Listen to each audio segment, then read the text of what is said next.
Halo Ukridian, saat ini saya berada di Auditorium Kampus 1 Ukrida. Sebentar lagi kita akan menyaksikan Insurance Goes to Campus dengan tema Manfaat Asuransi dalam Kehidupan Sehari-hari. Selamat menyaksikan. Kepada yang terhormat Bapak Dekan Fakultas Ekonomi Ukrida, Bapak Dr. Hamim MBA, dan dosen serta staf Ukrida, Bapak dan Ibu perwakilan dari Dewan Asuransi Indonesia, serta perwakilan dari OJK, lalu perwakilan dari Commonwealth, dan teman-teman Ukrida sekalian. Suatu kebanggaan bagi saya Made dan saya Andreas Satanael untuk dapat berdiri di hadapan Anda semua memimpin jalannya acara ini.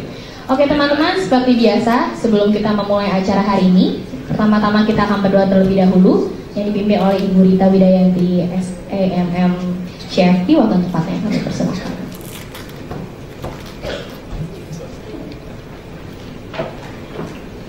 Selamat pagi Bapak Ibu serta mahasiswa yang saya cintai. Pada saat ini kita akan memulai dengan seminar kita. Untuk itu sebelumnya kita akan berdoa menurut kepercayaan kita masing-masing. Mari kita berdoa. Alangkah bahagianya kami Tuhan, karena kami sudah Tuhan antar ke tempat ini dengan selamat. Terima kasih karena Tuhan sudah memberkati kami masing-masing pribadi. Terima kasih untuk kesempatan seminar yang akan diadakan. Terima kasih Tuhan karena Ukrida boleh bekerja sama dengan Dewan Asuransi Indonesia serta Commonwealth Life. Terima kasih untuk tamu undangan yang sudah hadir. Terima kasih untuk para pembicara yang sudah hadir, untuk Bapak Anton, Bapak Sulfatri, untuk Ibu Mentari, untuk Bapak Thomas yang Tuhan hadirkan di tempat ini. Terima kasih juga Tuhan untuk panitia yang sudah bekerja keras demi berjalannya acara ini. Kami mau menyerahkan Tuhan acara ini dari awal sampai akhir ke dalam tangan-Mu. Biarlah kami semua akan mengerti manfaat asuransi bagi kehidupan kami sehari-hari. Biarlah Tuhan akan memberi hikmat kepada para pembicara supaya beliau semua dapat berbicara secara jelas, menerangkan kepada kami semua. Dan terima kasih untuk kami peserta yang akan mendengar seminar ini. Biarlah melalui seminar ini wawasan kami akan bertambah luas. Kami mau menyerahkan seminar ini sekali lagi ke dalam tangan-Mu. Kami percaya bahwa Tuhan akan memberkati kami semua. Terima kasih Tuhan. Amin. Oke, terima kasih Bu Rita untuk doanya. Selanjutnya kita akan mendengarkan kata sambutan dari Dekan Fakultas Ekonomi Ukrida kepada Dr. Hamim MBA. Waktu dan tempat kami persilakan. Beri tepuk tangan kepada Dr.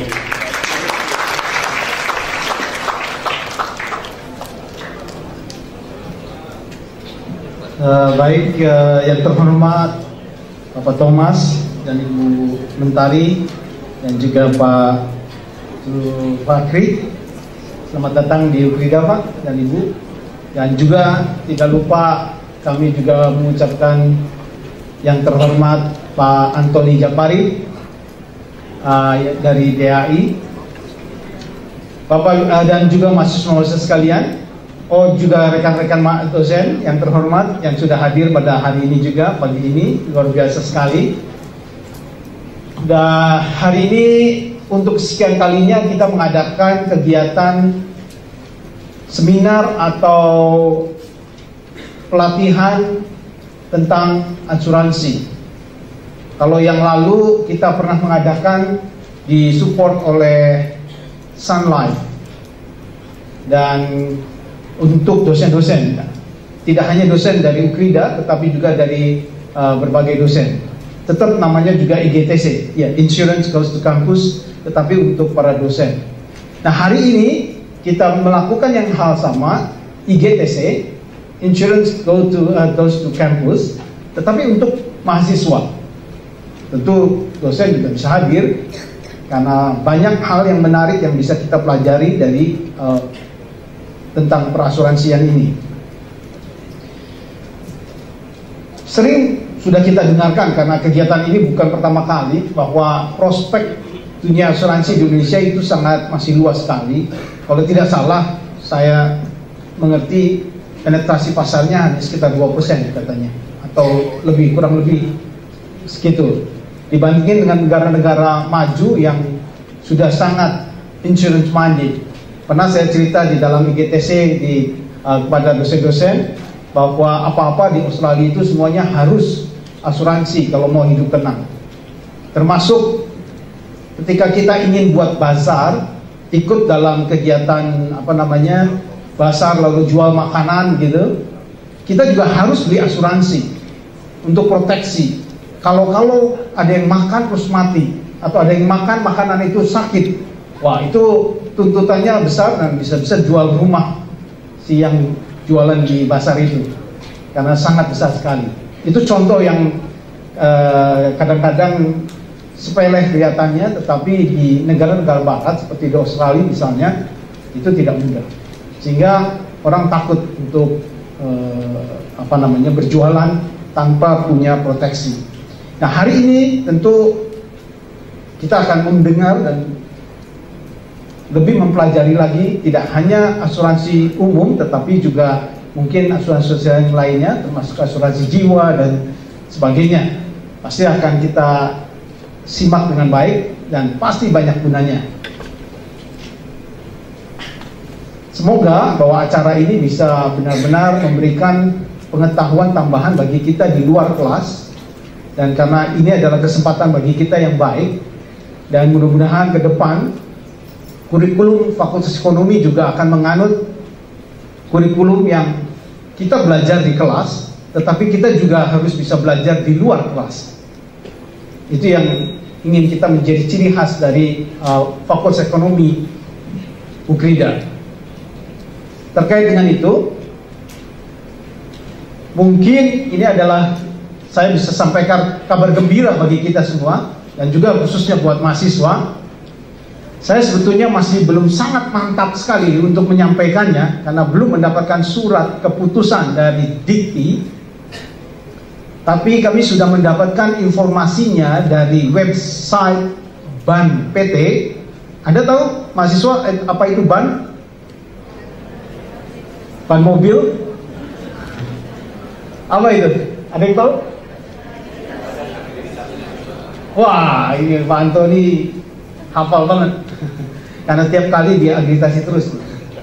Nah, menurut BAN PT, Badan Agitasi Nasional Perguruan Tinggi, sayang tidak bisa ditayangkan. Tadi minta supaya ditayangkan, internetnya tidak koneksi di sini, sehingga dengan bukti itu rasanya cukup kuat buat kita untuk menyatakan kita gembira sekali bahwa Prodi Manajemen Akuntansi terakreditasi A oleh BAN PT. Jadi kita menunggu suratnya, yang resmi. Doakan supaya surat itu sesuai dengan yang ada di internet yang kita lihat. Baik, ini adalah gambar gembira, dan tentunya tidak terlepas dari kerja keras dari banyak pihak, termasuk mahasiswa sendiri yang juga menjadi yang diwawancarai, tetapi juga dosen-dosen yang begitu keras juga untuk bisa meningkatkan mutu kualitas pendidikan kita, dan tentu panitia yang sudah kerja keras untuk mempersiapkan semua yang harus dipenuhi. Jadi Bapak Ibu sekalian atau mahasiswa-mahasiswa, boleh tepuk tangan untuk kita semua. Baik Bapak Ibu sekalian, demikian mungkin sambutan saya, dan saya serahkan kepada. Oke, terima kasih Bapak Hamid untuk kata sambutannya. Sekali teman-teman, boleh kita beri aplaus buat Bapak Hamid. Terima kasih Bapak. Oke, selanjutnya kita akan mendengar kata sambutan yang kedua dari Ketua Komisi Pendidikan Bagian Eksternal Industri Perasuransian DAI pada Bapak Antoni Japari CLU CHFC CFP. Waktu tepatnya saya persilahkan. Silakan Pak. Mari kita berikan aplaus teman-teman.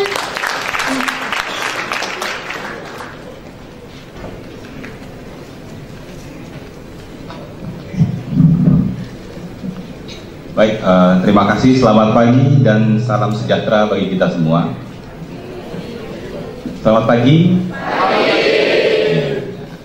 Kita di asuransi itu selalu selamat pagi ya. Kalau malam pun, tengah malam kita masih selamat pagi. Baik, yang terhormat Bapak Dr. Hamin, MBA, selaku Dekan Fakultas Ekonomi Universitas Kristen Krida Wacana. Yang terhormat Bapak Sul Fakri, SIP, MBA, AIK, AAAK, AIIS, IPGDI, nanti tolong dijelasin saja Pak apa itu Pak ya. Selaku pembicara dan perwakilan dari AAUI, ya. Yang terhormat Ibu Mentari Winarni, LUTCF dan FSS, ya. Kalau ini saya tahu sih, ya. Selaku pembicara dan agency director PT Commonwealth Life. Yang terhormat Bapak Thomas Wibowo, SEQWP, selaku pembicara dan senior business development PT Commonwealth Life. Yang terhormat Bapak Dokter juga Denny Iskandar SEMM CFP, sama Pak kita CFP Pak, selaku moderator pada acara hari ini. Dan yang terhormat seluruh dosen serta tamu undangan yang telah hadir serta seluruh mahasiswa Fakultas Ekonomi Universitas Kristen Krida Wacana yang berbahagia.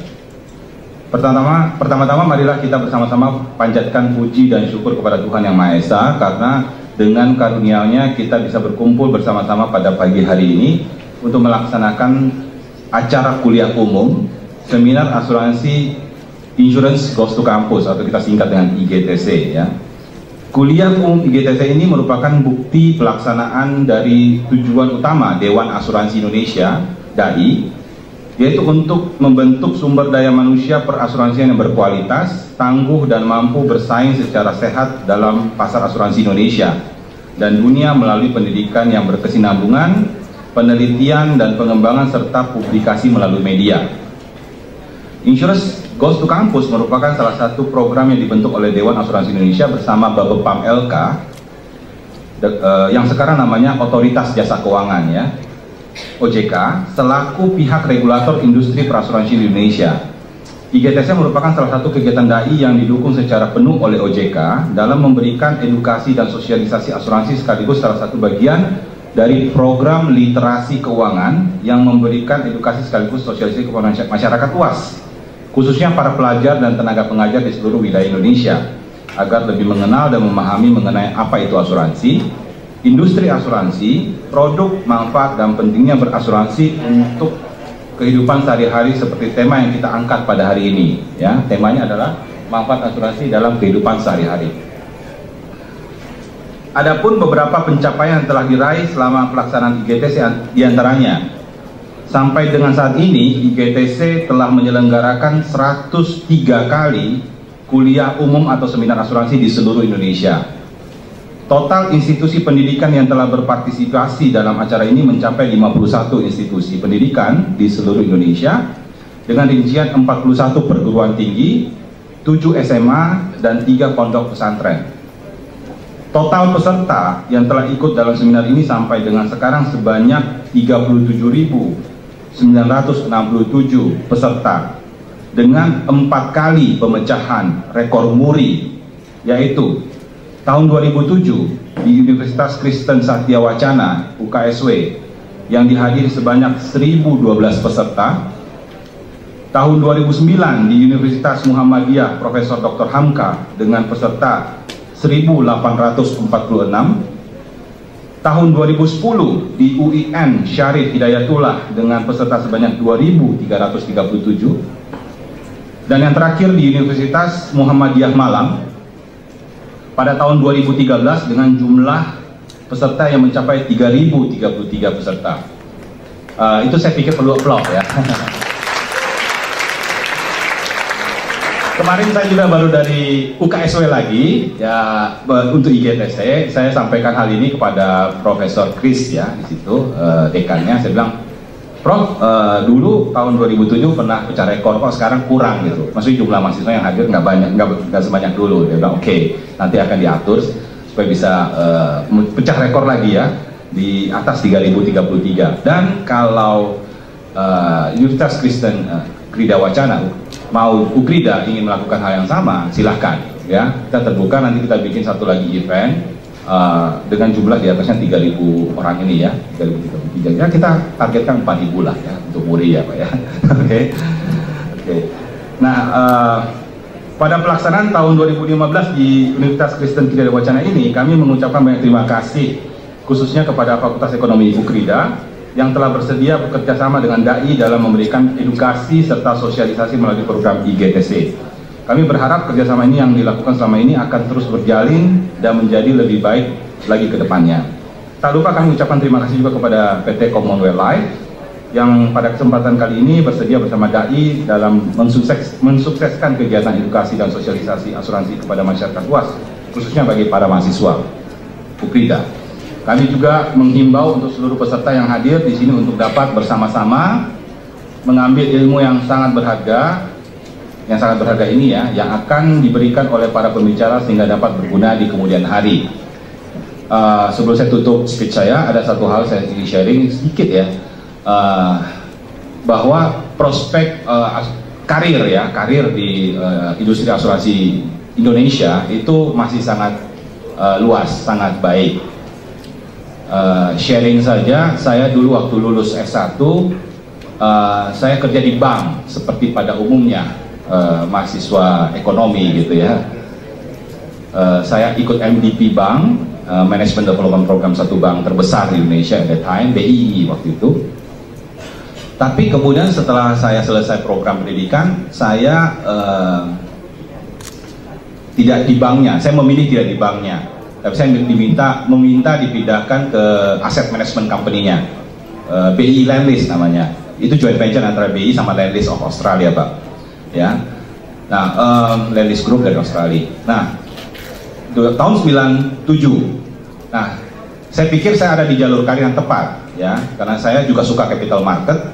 Karena di bank ternyata setelah masuk ke dalam, wah itu jauh, lama lah istilahnya kalau mau naik ke atas. Lulusan MDP itu aja akan jadi asisten manajer. Tapi asisten manajer sampai jadi manajer itu bisa 10 tahun. Ada ya, saya kan waktu program di lapangan gitu ya, ketemu sama yang asisten manajer lulusan MDP dulu, saya tanya, berapa lama jadi asisten manajer? Kapan jadi manajer? Wah, dia bilang susah dijawab gitu ya. Selama manajer di atasnya belum naik atau pindah, nggak akan naik ya, jadi lama gitu. Nah, makanya saya pindah ke capital market karena saya melihat itu satu hal yang baru. Tetapi sayangnya kena krisis 97 akhir, nggak bisa jual yang namanya reksadana, saya nggak bisa jual karena saya di marketing, saya nggak bisa jual reksadana. Akhirnya saya hanya ada dua pilihan, saya stay di BI Lendlease tapi tidak bisa jual reksadana, atau saya jual asuransi di perusahaan grupnya yang sama di Sinarmas. Itu BI ada joint venture juga dengan Lendlease untuk asuransi jiwanya, namanya Simas Lendlease Life, ya kan.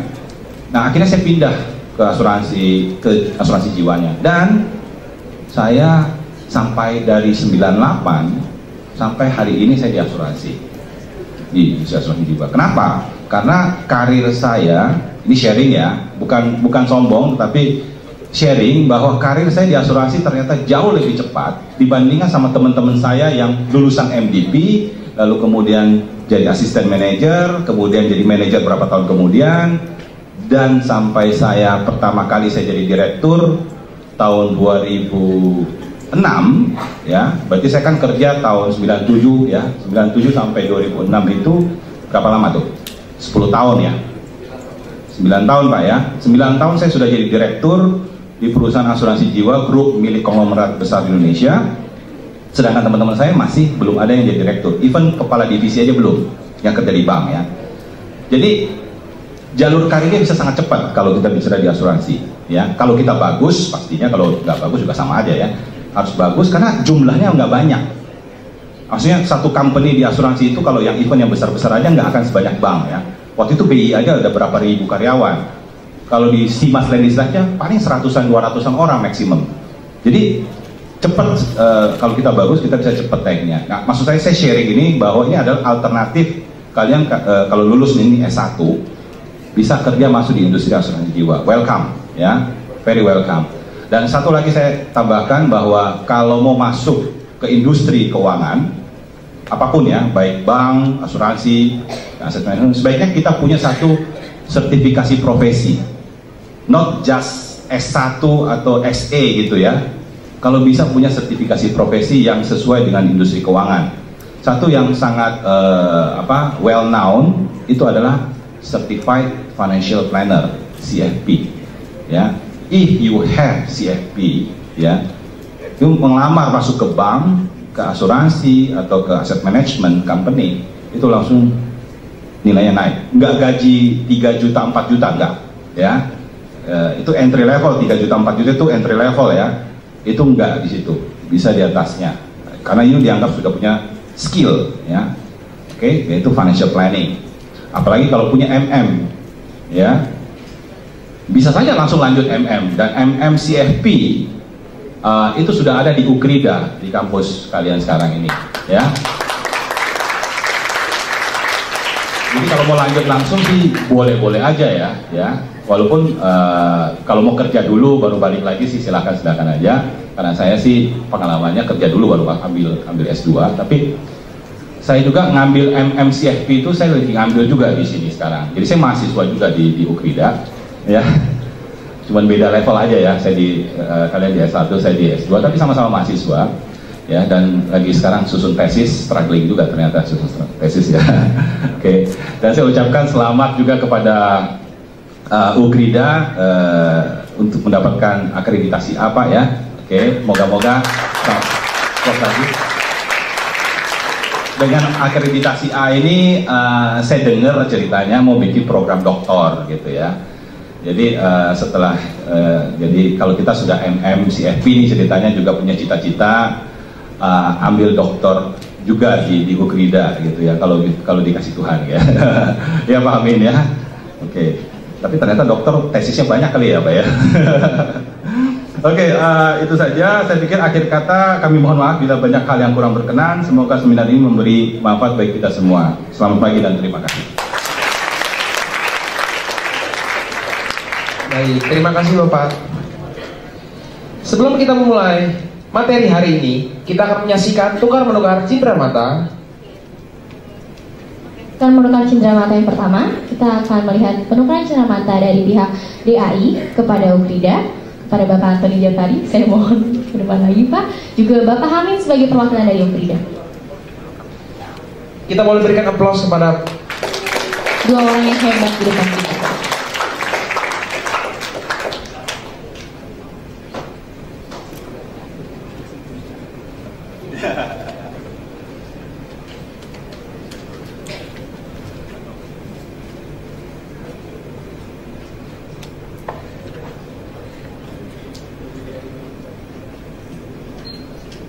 Oke, yang pertama mungkin dari DAI kepada pihak Ukrida.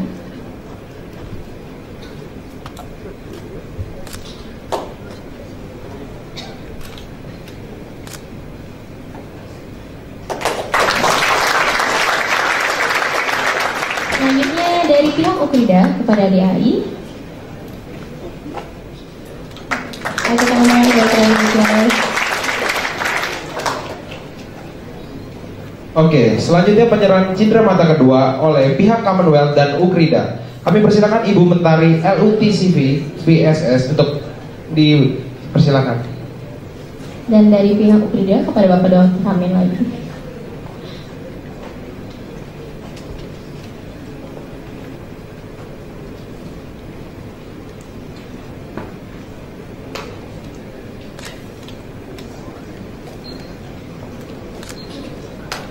Teman-teman,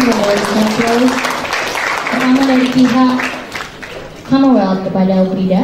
Ini menunjukkan kalau Commonwealth itu dari Australia. Iya, itu menunjukkan bahwa Commonwealth itu bumerang. Selanjutnya, Ibu, mohon lagi. Selanjutnya dari pihak Ukrida kepada Commonwealth.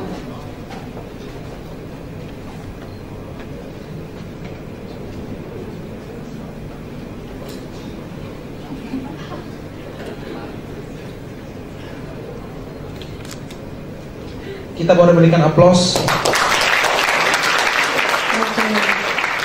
Masih ada satu aplaus lagi, Andreas. Yep. Dari pihak Commonwealth kepada pihak DAI, kepada Ibu Mentari, boleh dipersilakan lagi pasal tempatnya. Ada Bapak Antoni Japari. Oke, silakan Bapak.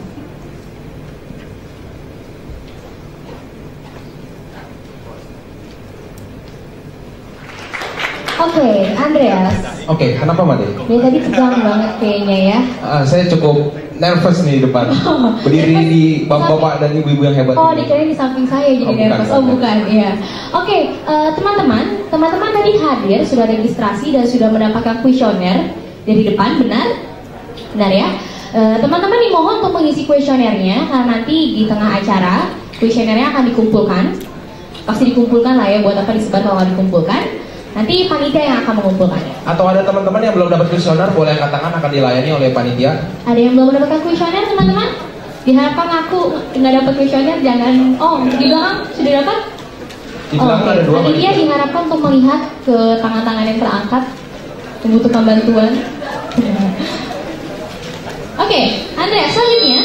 Sekarang ada apa ini, Men? Ada apa ini? Apa kita Oke, sekarang saatnya kita mau mendengarkan materi hari ini. Materi hari ini akan dibagi menjadi 3 sesi. Oke, sesi 1 kita mau bicara mengenai pengenalan asuransi. Dan sesi berikutnya, sesi kedua, kita akan bicara mengenai manfaat asuransi dalam kehidupan sehari-hari. Sesi ketiga kita akan membicarakan atau materinya adalah tentang peluang karir di industri asuransi. Menarik sekali, Andreas. Menarik. Tiga-tiganya penting buat kita yang masih calon sarjana. Penting banget. Karena kita masih calon sarjana dan mendapatkan bekal di seminar hari ini. Oke, dalam berlangsungnya materi kita hari ini, kita akan dimoderatori. Ini adalah dosen kita di UPD yang Fakultas Ekonomi terutama, yang sangat terkenal. Bisa tebak siapa? Oh, aduh. Siapa? Semua bilang Pak Denny nih. Bener gak ya Pak Denny? Oke, Bapak ini lahir 52 tahun yang lalu dan sekarang menjadi dosen tetap di UKRIDA sejak kurang lebih 20 tahun yang lalu. Berpendidikan terakhir lulus program doktor di Universitas Padjadjaran Bandung, Fakultas Ekonomi. Oke, Andreas silakan. Oke, kita langsung saja persilakan Bapak Dr. Denny Iskandar, SEMM CFD. Waktunya Bapak. Untuk Bapak Denny Iskandar. Waktu kembali kami persilakan Bapak. Luar biasa Pak, silakan. Permisi Pak ya. Ini tasnya bagus sekali, jadi bawa aja. Langsung naik Bang.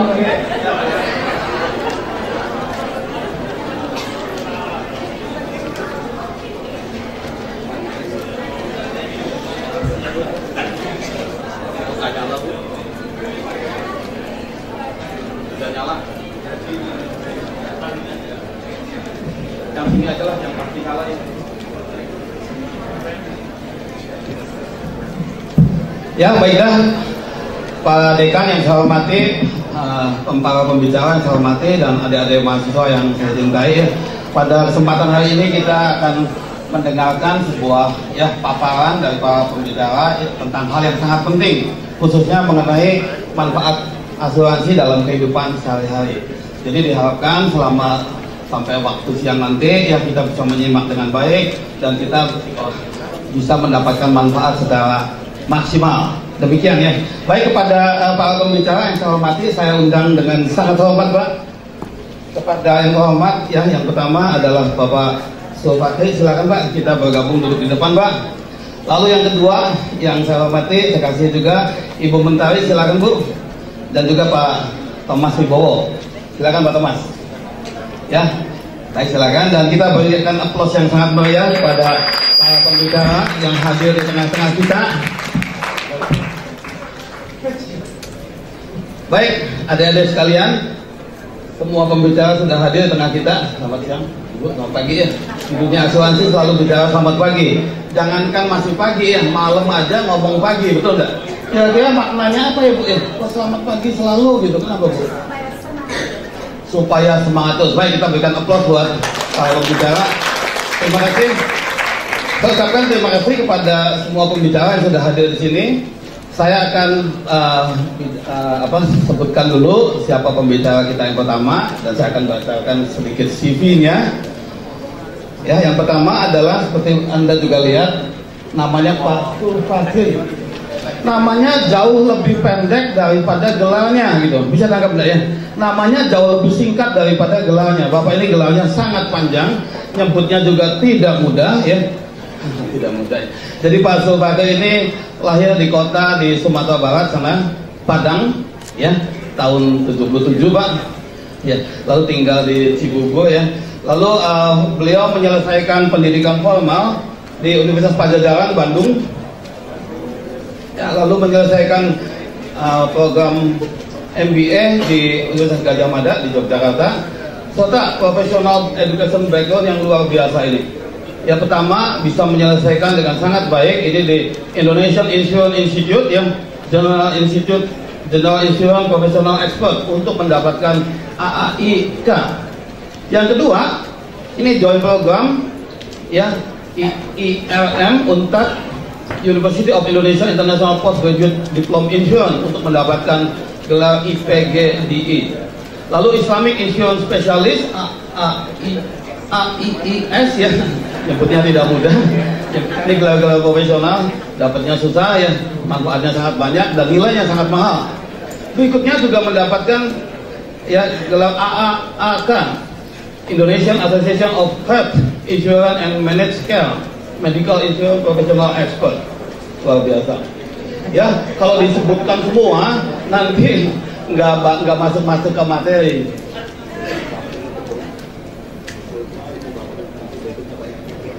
Ya, baik, itulah sedikit mengenai kurikulum kita dari Pak Sulfate ini. Ya, kita berikan aplaus buat Pak Sulfate yang sangat mulia tentunya. Dan kepada Pak Zul, waktu dan tempat dipersilakan. Ya, terima kasih banyak Pak Denny. Boleh tepuk tangan buat Pak Denny sekali lagi. Kayaknya Pak Denny dosen juga lama ini apa ya? 20 tahun. Pak, Ibu saya mau izin berdiri boleh? Ya. Oke, terima kasih banyak. Selamat pagi semuanya. Kurang kencang. Selamat pagi semuanya. Baru dapat akreditasi A berarti harus semangat. Saya bilang Ukrida bisa, Ukrida bisa, Ukrida luar biasa. Paham? Ukrida bisa. Hanya boleh di kepala merah-merah ya. Ukrida bisa. Ukrida bisa. Ukrida luar biasa. Tepuk tangan buat kita semuanya. Iya. Oke, saya pagi hari ini mendapatkan tugas yang cukup berat. Karena sebagai pembuka sebelum Ibu Mentari dan Pak Thomas menyampaikan lebih lanjut, kita santai saja, kita akan coba sedikit tahu tentang apa itu asuransi ya. Kalau nanti ada terkait dengan lapangan pekerjaan apa ya di asuransi, mungkin tadi juga Bapak Direktur kita juga sudah sampaikan, Pak Anton, bahwa teman-teman nanti setelah selesai S1 perkaya ilmunya, tambah ilmunya, dapatkan gelarnya. Saya nggak bilang saya banyak gelarnya, cuman banyak hal yang bisa didapat dari asuransi. Untuk yang pertama misalnya A2IK, kita mau ambil ahli untuk asuransi kerugian bisa, kita mau ambil ahli asuransi syariah bisa, kita mau ambil ahli asuransi kesehatan bisa, kita mau ambil ahli asuransi jiwa juga bisa. Dan teman-teman yang punya kemampuan matematika bisa ngambil aktuaria, pekerjaan yang masih langka saat ini apa ya, aktuaria. Tapi nanti itu bagiannya Pak Thomas yang nggak boleh ngambil yang itu. Oke, kita akan bahas terkait dengan asuransi. Boleh kita slide-nya? Mohon maaf. Apa itu asuransi?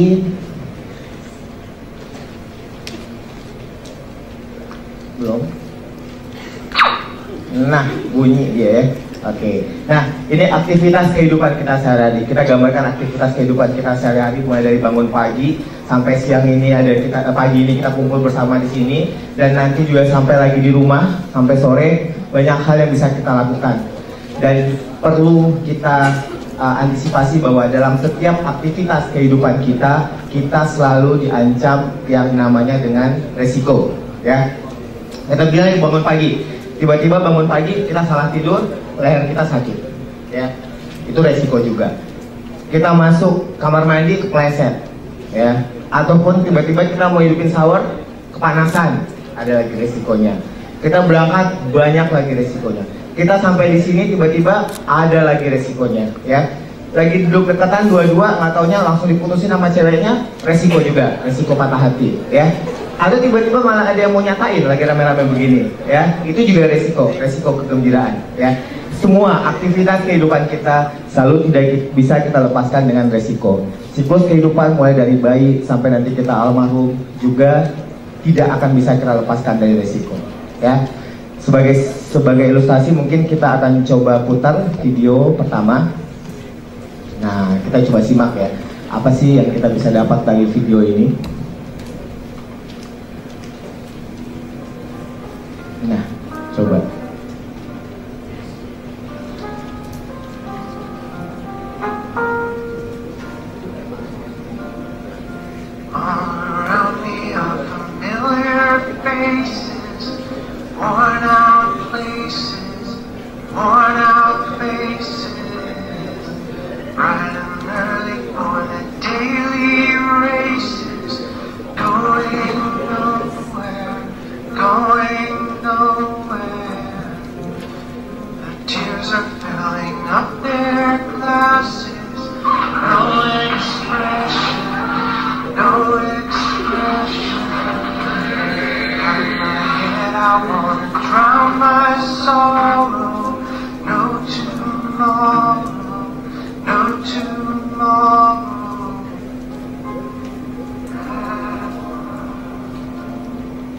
Ya, itu dia video pertama kita. Boleh video selanjutnya? Yang ini nggak mencekam kok. Itu agak mencekam ya. Ini nggak mencekam kayak yang kedua. Ini seru deh kayaknya. Ya, coba kita lihat ada apa di sini.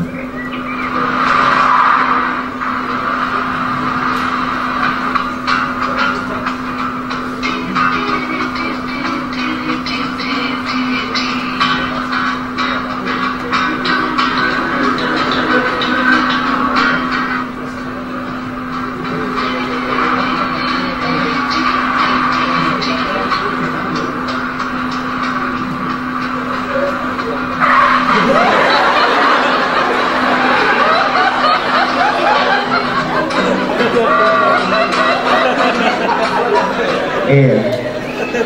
Seru ya? Coba. Oh, mau diulang lagi? Oh, nggak udah ya. Tiba-tiba sekonyong-konyong ibu-ibu megangin setir, mobil ada 2 setir. Ngebayang nggak kita kalau jalan ketemu yang kayak gitu? Kaget ya? Nah, itu adalah bagian dari resiko yang tiba-tiba bisa terjadi ya. Nah, yang pertama tadi juga siapa nyangka lagi asik main bola, pulang-pulang ada masalah dengan bannya. Si anak kecil dari siklus kehidupan kita yang kecil lagi main-main bola di pekarangan rumah, nggak di jalan raya, di pekarangan rumah, tiba-tiba ada mobil yang datang ke rumahnya, nabrak pagarnya. Si bapak yang merasa aman anaknya main di pekarangan rumah dia sendiri, tiba-tiba mendapatkan kejadian bahwa ada mobil yang masuk ke rumahnya dan nabrak anaknya yang lagi main bola. Ya, kalau begitu, menurut teman-teman, apa sih yang disebut dengan risiko tersebut? Ya. Sekarang kita temanya asuransi ya. Asuransi tidak bisa dipisahkan dari risiko. Itu tadi contoh gambaran risiko-risiko yang mungkin saja terjadi dalam kehidupan kita sehari-hari. Kira-kira apa definisi risiko menurut teman-teman? Coba, boleh ya Bu tanya jawab ya Bu ya? Bu dosen minta izin buat tanya jawab? Iya boleh. Kita kuliah namanya. Saya juga masih muda banget sepantaran sama kalian. Pendeknya 160 cuman. Ya. Oke, resiko dari sini Mas. Coba resiko apa Mas? Resiko itu adalah hal yang tidak terduga. Yes. Sesuatu yang tidak pasti dan tidak terduga. Ya. Datangnya tiba-tiba, tidak pasti, dan bisa menimbulkan kerugian secara ekonomis. Yang itu resiko dalam arti sempit.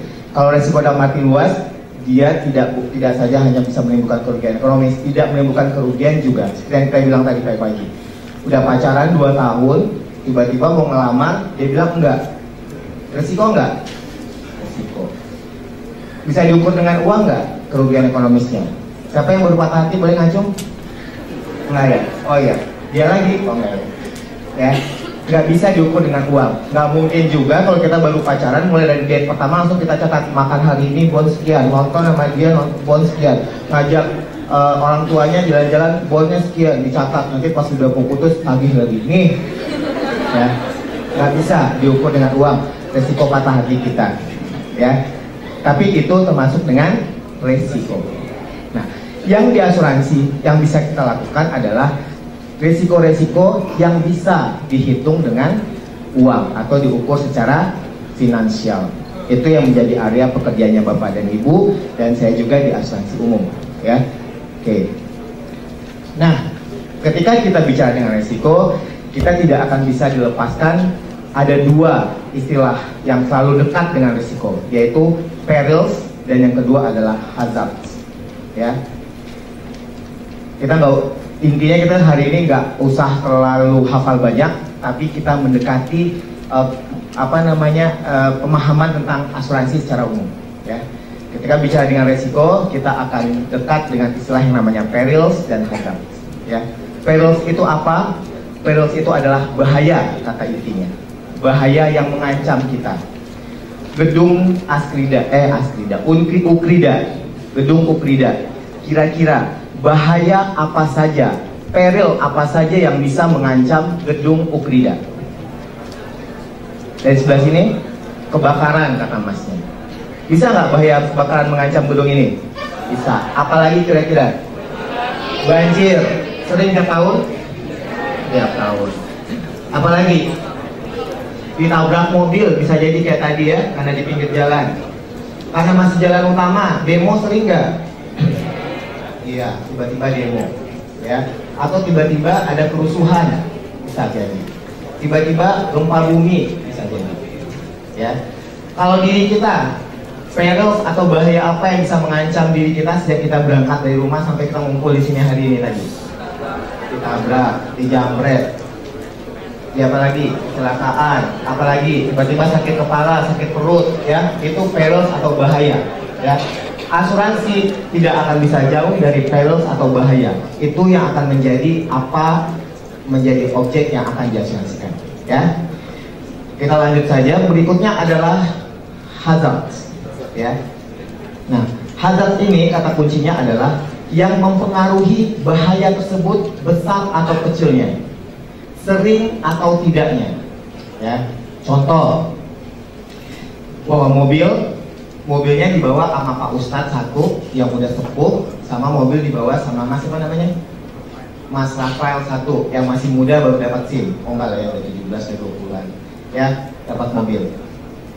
Bahaya mana yang paling tinggi bawa mobilnya untuk peril kecelakaan, Pak Ustadz yang udah sepuh tadi atau Mas yang ini bawa? Mas Farel, sama-sama tadi? Rafael, ya. Yang Pak Ustadz yang udah sepuh tadi pasti dia bawanya hati-hati. Walaupun juga ada Pak Ustadz yang pembalap ya, tapi karena udah tuanya pasti dia udah hati-hati.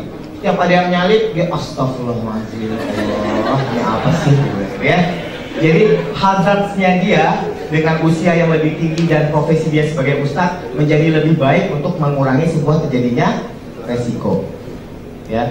Tapi Mas Rafael dengan yang masih muda, yang masih hangat-hangatnya, yang masih hot-hotnya bawa mobil, ya, disalip orang panas dong. Enak aja mobil gua lebih kecil daripada mobil dia, ya. Salip lagi. Nah, bahaya terjadinya kecelakaan dengan mobilnya Mas Rafael lebih tinggi dibandingkan dengan Pak Ustadz tadi. Itu kalau kita bicara terkait dengan hazard. Jadi ada 3 komponen terkait dengan resiko, 2 komponen, yaitu ada peril dan hazard. Hazard ini ada 2, teman-teman. Siapa panggil teman-teman? Kemudahan saya, ya. Ada moral hazard, ya, terkait dengan orangnya tadi, seorang Pak Ustadz dan seorang mahasiswa ini. Atau yang kedua adalah physical hazard. Physical hazard terkait dengan fisiknya, ya. Bangunan gedung ini dibanding dengan bangunan gedung yang terbuat dari kayu, tentu saja bangunan gedung dari kayu akan memiliki physical hazard lebih buruk terjadinya risiko kebakaran dibandingkan gedung yang terbuat dari beton, ya. Itu dia. Oke, paham sejauh ini? Nah, itu dia. Udah bicara masalah resiko, masalah perils, dan masalah hazard. Sekarang teman-teman semua yang akan melakukan manajemen atas resiko tersebut, pasti ada fakultas jurusan manajemen ya. Pasti anak ekonomi, ilmu manajemennya pasti udah tinggi semua. resiko harus di-manage juga, harus dilakukan manajemen resiko, ya. Apa yang dilakukan terhadap manajemen risiko? Kalau manajemen itu kan ada POAC ya, planning, organizing, actuating, and controlling. Di dalam risiko itu juga tidak jauh. Kita lakukan manajemen risiko. Tahapannya adalah yang pertama, kita harus mengidentifikasi resikonya. Mengidentifikasi resikonya. Ini kita kasih contoh yang gampang. Ketika kita mempunyai keinginan untuk membeli mobil, ya. Nanti kalau jiwa Bapak mohon dijelasin ya Bapak ya. Kita fokus ke yang gampang, yang keseharian kita, ya. Kita keinginan untuk membeli mobil. Kita melakukan identifikasi resiko atas mobil kita. Kita udah belajar peril sama hazard tadi ya. Kira-kira resiko apa saja yang tadi mungkin terjadi atas mobil kita?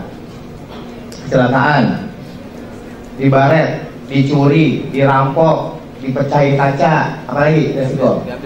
Diambil spionnya, ya Pak, mogok, ya siap, mogok, apalagi, ya segala macam. Kita identifikasi resiko atas kemungkinan mobil yang kita akan miliki, ya. Kemudian tahap kedua, kita akan melakukan evaluasi atas resiko tersebut, ya. Kita lihat seberapa severity-nya, seberapa besar kerugiannya, dan seberapa sering frekuensinya, ya. Contoh tadi masih mobil, berarti kita akan analisa yang pertama resiko kehilangan. Resiko kehilangan, size-nya ketika terjadi kehilangan pasti besar, seharga unit mobil. Frekuensinya kehilangan sering atau enggak? Kita bilang jarang. Jadi frekuensinya jarang, size-nya besar. Sama kayak jatuhnya pesawat terbang. Frekuensinya jarang, tapi ketika sekali jatuhnya pesawat terbang, size-nya sangat besar atau luar biasa. Oke. Kemudian resiko kedua, mobil kita di kecelakaan atau nabrak sama motor misalnya. Frekuensinya sering nggak? Sering. Size-nya besar nggak? Nggak, kecil. Paling bumper depan, spakbor depan, spion atau apa, ya. Itu yang kita lakukan terhadap evaluasi atas severity dan frekuensi, ya. Itu yang paling gampang. Nanti ada lagi untuk industrial, pabrik yang besar, banyak lagi risiko yang mungkin terjadi, ya. Kemudian atas evaluasi tersebut kita akan lakukan pengelolaan resikonya, ya. Apakah kita akan retensi sendiri resikonya? Apakah kita akan transfer resikonya? Kita akan mengeliminir resikonya atau kita akan meminimize resikonya, ya. Apa yang kita lakukan untuk pengelolaan? Contoh, untuk meminimize risikonya, apa yang kita lakukan? Kita udah punya mobil, tapi untuk meminimize risiko kecelakaan dan risiko kehilangan, apa yang biasa kita lakukan? Naik angkot, berarti mobilnya ada di rumah saja. Kita simpan saja mobilnya, nggak kita pakai-pakai, berarti risiko kecelakaannya berkurang, risiko kehilangannya makin tinggi. Karena kalau nggak ada orang di rumah, orang bisa nyuri mobil kita, ya. Tapi risiko kecelakaannya dia hilang. Yang kedua, mengeliminasi risikonya. Apa yang biasa kita lakukan? Tadi dari belakang, Mbak, baju biru. Mengeliminir risikonya. Apa yang bisa kita lakukan? Ada yang tahu? Saya kasih hadiah, kalau nggak mau hadiah lagi. Ada yang tahu? Mengeliminir nggak jadi beli mobil. Dapat nggak risiko kecelakaan kalau kita nggak punya mobil? Punya nggak kita risiko kehilangan mobil kita kalau kita nggak punya mobil? Enggak. Berarti ketika meminimize, kita simpan saja mobilnya di rumah. Ketika kita mengeliminir, kita nggak jadi beli mobil. Karena kalau saya pikir, saya taruh mobilnya nggak ada garasi. Taruhnya di luar, risikonya gede banget. Saya nggak mau deh. Berarti saya nggak usah beli mobil tahun sekarang. Saya pindah rumah dulu yang punya garasi, baru saya beli mobil. Bisa jadi seperti itu, ya. Kemudian yang ketiga adalah mentransfer resikonya. Karena dia bukan risk taker, dia risk averse, dia jual resikonya. Dia jual resikonya ke perusahaan asuransi. Saya nggak mau ya Bapak Ibu menanggung resiko kecelakaan, saya bayar aja preminya. Tapi resiko kehilangan kecelakaan perusahaan asuransi yang menanggung. Ya, disitulah letak perannya asuransi sebagai transfer resiko bagi orang-orang yang merasa resikonya tidak akan bisa ditanggung sendiri. Ya, Tapi bagaimana kalau orang yang punya keberanian ngambil resiko, risk taker? Dia akan meretensi resikonya sendiri. Dia gambling. Saya simpan saja dana saya sekitar 3 juta setiap tahunnya. Kalau mobil saya tabrakan, saya bisa pakai dana 3 juta itu buat baikin mobil saya. Tapi bisakah dana 3 juta itu untuk mengganti mobil yang hilang? Bisa nggak? Bisa nggak? Kurang kenceng suaranya. Bisa nggak tabungan kita yang 3 juta mengganti mobil kita yang hilang? Tidak. Karena mobil hilang harganya 120-an, 200-an juta sampai 100-an ke 200 juta. Tidak cukup bisa. Ya. Tapi seorang risk taker, karena dia nganggap, resiko kehilangan mobil kan belum tentu setahun sekali. Bisa jadi nggak pernah terjadi sama saya. Saya nggak mau asuransi. Saya simpan saja risikonya.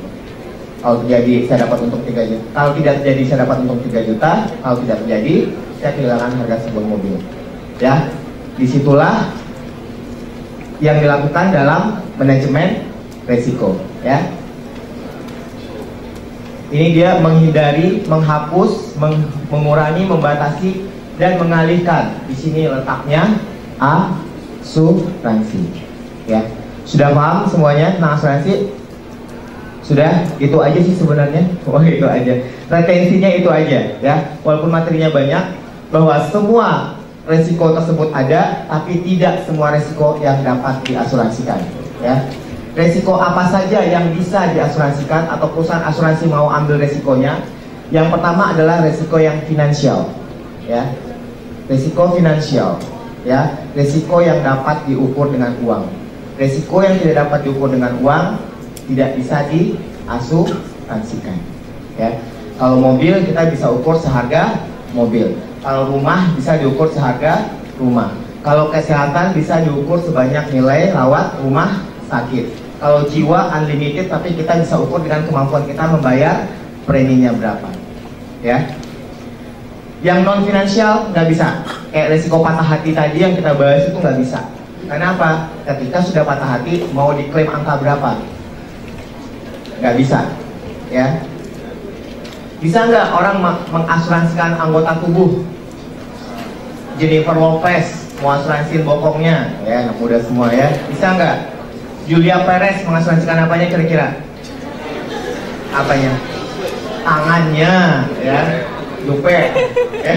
Mau asuransiin apa kira-kira? Bisa nggak itu? Bisa nggak? Kalau dia bisa dianalogikan dengan ukuran uang finansial, berarti bisa diasuransikan. Ya, biasanya kalau pemain bola mengasuransikan kakinya bukan atas harga kakinya, tapi atas harga kontrak yang akan dicabut kalau kakinya nggak bisa bekerja. Ya, seharga itu dia akan bisa mengasuransikannya. Biasanya perusahaan asuransi menilai risiko kerugiannya sebesar itu. Berarti Jupe kalau mau mengasuransikan apanya tadi? Itunya, ya. Kerugiannya kalau itunya ya, gitu. Terus kontraknya jadi hilang misalnya. Itu dia, harga itu ya asuransinya. Tapi itu susah ngitungnya, aktuarianya susah ya Bapak Ibu ya. Kayaknya susah banget tuh. Terjadi frekuensinya sekali setahun juga belum tentu itu. Susah menerbangnya, ya. Itu dia peranan asuransi. Kemudian partikular dan fundamental. Resiko yang bisa diasuransikan resiko yang sifatnya partikular, parsial, perbagian, ya. Rumah kita sendiri, mobil kita sendiri. Resiko fundamental, resiko yang efeknya luas, itu biasanya susah diasuransikan. Kenapa di Jakarta susah mengasuransikan gempa bumi, banjir? Karena resikonya sifatnya fundamental, kalau terjadi hampir menyeluruh seluruh Jakarta. Tsunami Banda Aceh nggak bisa diasuransikan waktu itu, karena apa? Karena dia sifatnya fundamental. Gempa bumi, terorisme, dan segala macam risiko yang sifatnya menyeluruh dan massal itu sulit untuk diasuransikan, ya. Kemudian yang ketiga adalah risiko murni yang bisa diasuransikan, bukan risiko spekulatif. Apa itu risiko murni? Risiko murni yang terjadi hanya menimbulkan dua kemungkinan, rugi dan break even, ya. Sedangkan risiko spekulatif itu ada tiga kemungkinan, rugi, break even, atau mendapatkan untung, ya. Perdagangan, saham, investasi, jual beli mata uang asing, segala macam, itu resiko-resiko spekulatif, perjudian, itu tidak bisa diasuransikan. Karena apa? Karena ada faktor keuntungan yang akan didapat, ya. Yang bisa diasuransikan hanya resiko murni, yang terjadi dia rugi, jika tidak terjadi dia sifatnya break even. Ya, ini dia resiko murni, resiko partikular dapat diukur dengan uang, bersifat sama dan dalam jumlah besar. Ya, kecelakaan mobil kenapa bisa kita asuransikan? Karena jumlahnya besar, kita bisa ukur frekuensi dan severity-nya. Terjadi secara kebetulan dan tidak disengaja, kejadiannya dapat diperkirakan dan dibuktikan, dan tertanggung akan menderita kerugian atau ada namanya insurable interest. Ya, kita akan bahas sedikit tentang prinsip asuransi sebelum kita akhiri. Nah, jadi setelah kita bahas, analogikan, kita kasih contoh-contoh, apa kira-kira definisi asuransi menurut teman-teman? Ayo, kira-kira apa Pak? Apa Mbak? Proteksi, jaminan, ya. Kata kuncinya sebenarnya adalah transfer resiko, ya.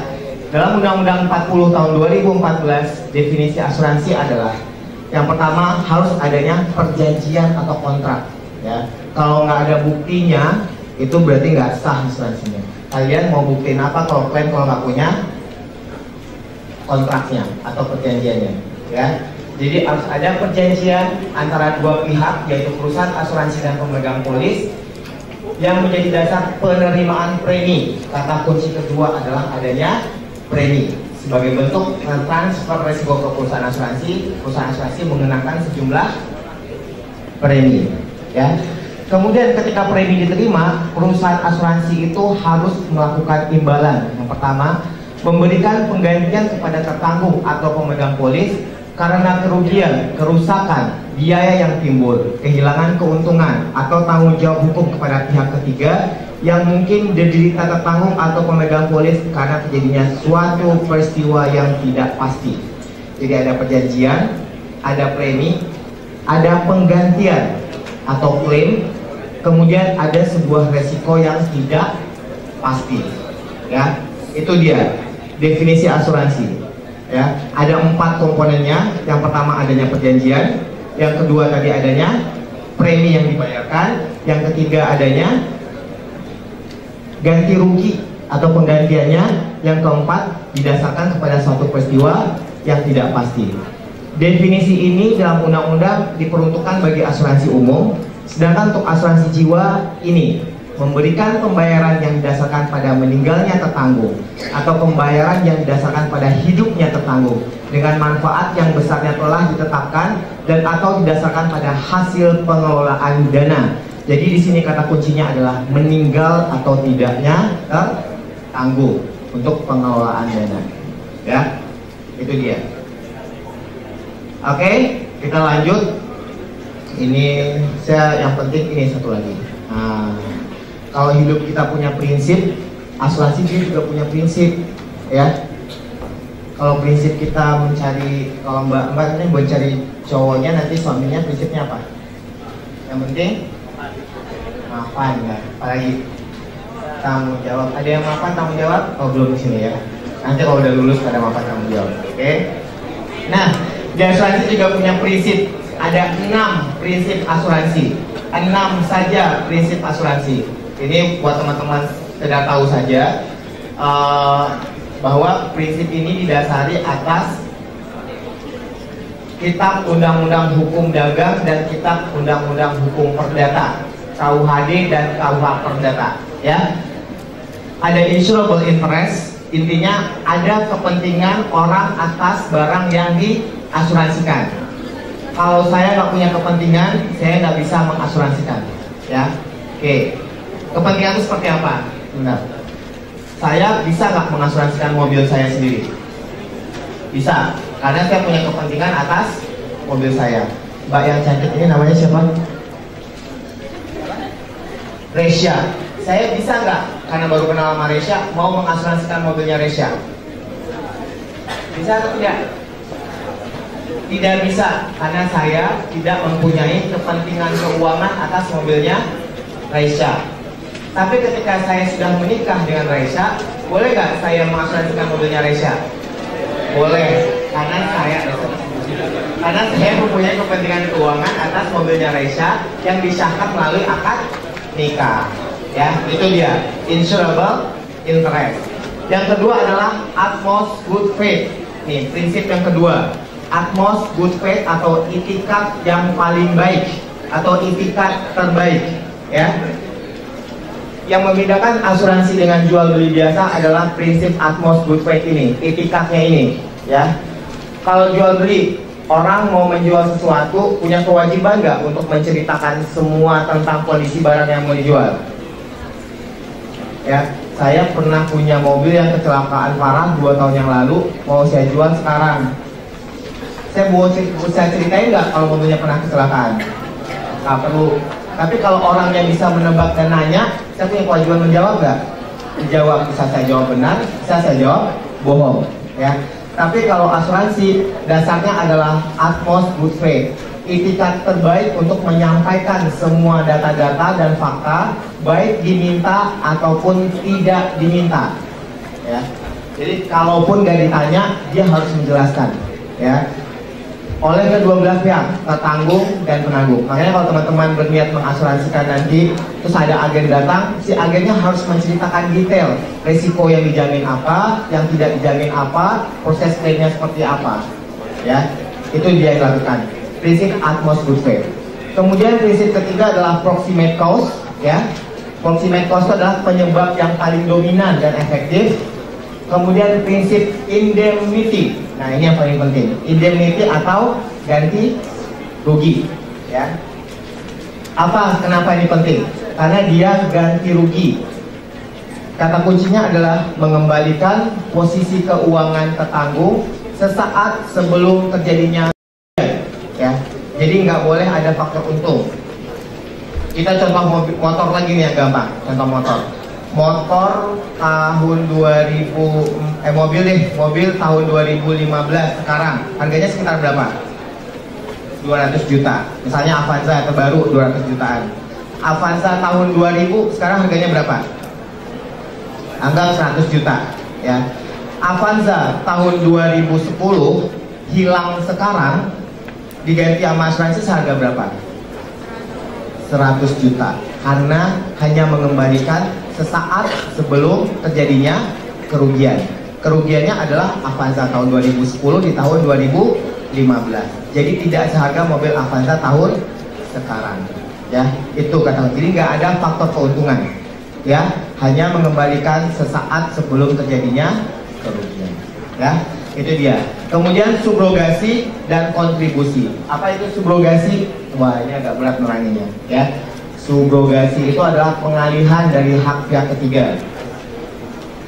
Perlu dijelasin? Contohnya gini aja, ya. Mobilnya Mbak ditabrak sama mobilnya Mas ini, ya. Mbak bisa nuntut Masnya nggak? Bisa, karena dia lalai sehingga menimbulkan kerugian. Tapi kalau mobilnya diasuransikan, Mbak bisa mengajukan klaim ke perusahaan asuransi nggak? Bisa. Jadi dia dapat 2 keuntungan dong. Dari perusahaan asuransi bayar, dari Masnya juga bayar. Ada 2 keuntungan. Boleh nggak di asuransi mendapatkan keuntungan? Enggak, karena prinsip indemnity, mengembalikan posisi keuangan sesaat sebelum terjadinya kerugian, ya. Jadi caranya, ketika sudah menagih ke perusahaan asuransi bayar dan baikin mobilnya Mbak, perusahaan asuransi mempunyai hak subrogasi untuk menagih Masnya. Mas, udah saya baikin nih mobilnya, sekarang bayar lagi ke kita, ke perusahaan asuransi. Kenapa? Karena seharusnya Mas yang ganti kan, dan Mbaknya nggak akan dapat 2 keuntungan dari perusahaan asuransi dan dari Masnya. Gimana kalau Mbaknya nggak mau ngasih data Masnya? Berarti menjadi kerugian perusahaan asuransi. Tapi intinya seperti itu, ya. Pengalihan hak pihak ketiga atas klaim yang sudah dibayarkan oleh perusahaan asuransi, ya. Kemudian yang terakhir prinsipnya adalah kontribusi, ya. Kontribusi ini hanya berlaku untuk perusahaan asuransi yang mempunyai sifat indemnitas atau ganti rugi. Untuk produk asuransi jiwa, dia tidak berlaku kontribusi. Selama dia masih mempunyai kemampuan membayar premi lebih ke beberapa perusahaan asuransi, dia boleh mempunyai lebih dari satu polis asuransi jiwa. Tapi kalau untuk asuransi umum, berlaku prinsip kontribusi, ya. Jadi kalau mobil saya diasuransikan ke perusahaan asuransi A, B, dan C masing-masing 200 juta, ketika mobil saya hilang, saya nggak akan mendapatkan keuntungan dari perusahaan asuransi A, B, dan C. Asuransi A kasih 200, asuransi B kasih 200, asuransi C kasih 200. Enggak, karena nilai mobil saya menjadi seharga 600 juta yang akan saya dapat. Tapi prinsip kontribusi itu akan membagi 200 juta itu kepada 3 perusahaan asuransi, sehingga total saya yang dapat cuma 200 juta. Ya. Untuk asuransi jiwa, sekali lagi saya tegaskan, tidak berlaku. Kalau saya mau asuransikan jiwa saya di A 200 juta, B 200 juta, C 200 juta, ketika saya meninggal, ahli waris saya berhak mendapatkan masing-masing 200 juta dari ketiga perusahaan asuransi. Ya, beda ya untuk produk yang indemnitas dan produk yang non indemnitas. Asuransi jiwa, kesehatan, kecelakaan diri termasuk produk-produk yang non indemnitas. Ya. Kita lihat apalagi sebelum kita akhiri, ini dia, nanti teman-teman bisa baca buat modal nanti kalau ada ngelamar perusahaan asuransi, ada wawancara, ini ada modalnya dikit ya Bu ya. Kalau ditanya-tanya udah tahu, itu ada semua di sini dijelasin ya. Nah ini contoh hitungan kontribusi juga ada ya, subrogasinya juga ada, semua tinggal dilihat, materi juga udah dibagikan oleh panitia tadi saya lihat. Nah ini yang paling penting, oke? Penting mulu, iya 5 menit lagi kata Masnya. Asuransi ada beberapa ya. Berdasarkan konsep pengelolaan dananya ada 2, asuransi konvensional dan asuransi syariah ya. Asuransi Commonwealth dan saya di Askrindo atau asuransi umum lainnya ada 80, itu namanya asuransi konvensional ya. Dia tidak berbasis syariah. Kemudian ada lagi yang namanya asuransi syariah. Konsepnya sama, transfer resiko, tapi metodenya yang berbeda. Di asuransi konvensional, premi dari teman-teman ini semua dikumpulkan, digunakan untuk membayar klaim-klaim yang terjadi. Ketika tidak terjadi, klaimnya menjadi keuntungan dari perusahaan asuransi. Itu yang berbasis konvensional. Untuk syariah, teman-teman semua ini dianggap kayak iuran arisan, ya, naruh uang semua untuk masing-masing kendaraannya, nitip ke saya sebagai perusahaan asuransi syariah. Saya kelola, ya. Ketika ada klaim, dananya dipakai buat bantuin teman-temannya yang punya kendaraan tadi yang rusak.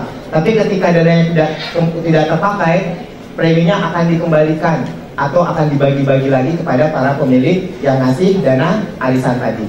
Itu perbedaan prinsip antara konvensional dengan syariah, ya.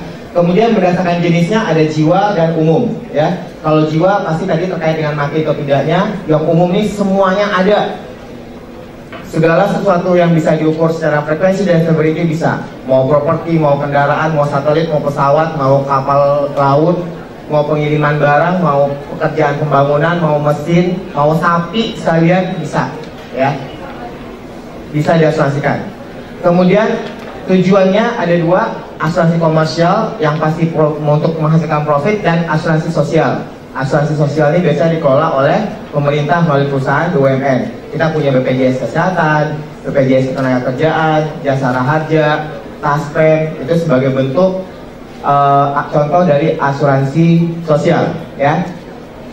Oke, apalagi yang kita bisa terangkan, yang lainnya tinggal dibaca saja ya.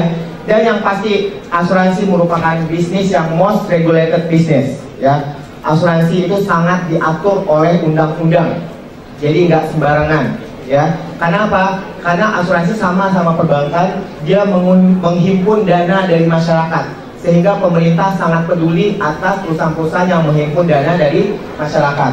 Sebagai undang-undangnya adalah nomor 40 tahun 2014, nanti silahkan di googling aja, tentang usaha perasuransian. Sedangkan perikatan hukumnya didasarkan kepada KUHD dan KUH Perdata ya. Untuk tataran ke bawahnya sama teknisnya ada peraturan presiden, ada peraturan menteri keuangan, ada keputusan ketua Bapepam LK yang dahulu kala, dan sekarang kita punya yang namanya otoritas jasa keuangan, ada berupa POJK dan SEOJK ya. Banyak hal yang diatur di sana. Ini contoh-contohnya. Dan terima kasih. Begitulah ya.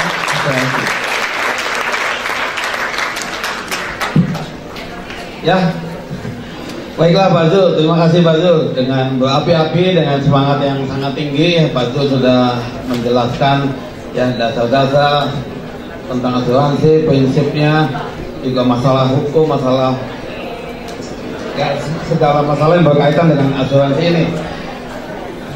Baiklah adik-adik mahasiswa, kita akan lanjutkan lagi dengan penyaji kedua, dan perlu juga diingatkan atau diberitahukan kepada adik-adik semua bahwa ini sangat penting, bahwanya dari penyelenggara ini menyediakan ya hadiah yang cukup menarik. Nah gitu ya, hadiahnya tidak bisa didapat dengan sangat mudah. Ya tentu saja ada mahasiswa mesti menyiapkan, ada yang tahu menyiapkan apa? Tadi saya sudah keliling-keliling.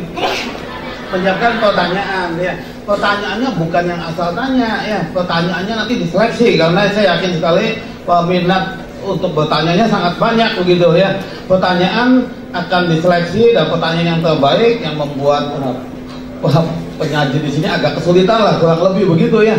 Jangan pertanyaan yang sangat mudah, susunlah dari sekarang ya.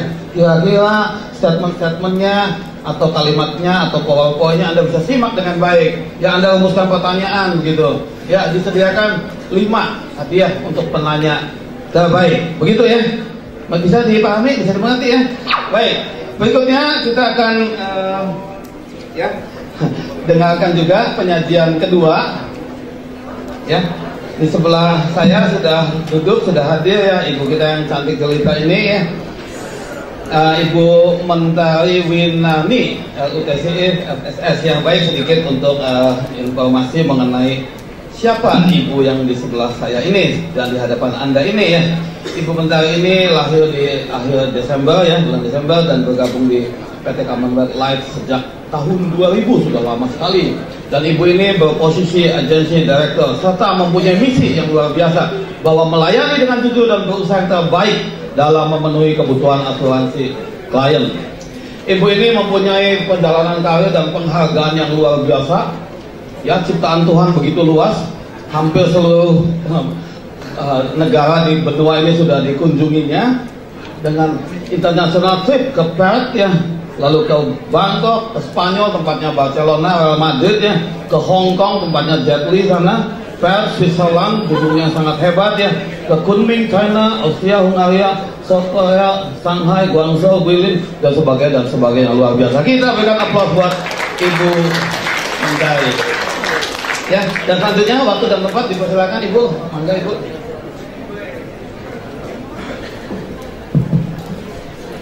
Ya, silakan.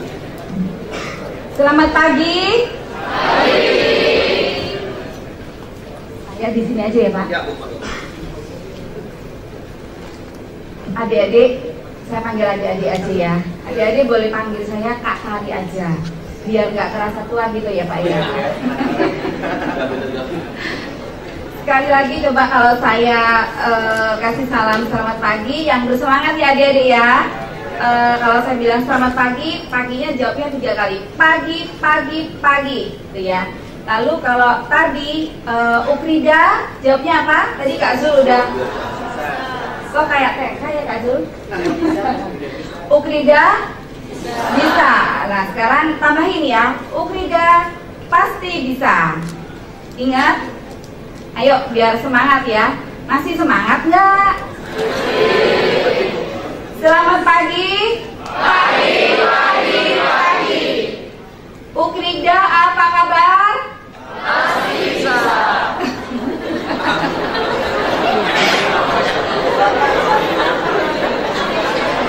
Oke, adik-adik, ini kenapa ya kalau bangku depan ini selalu kosong?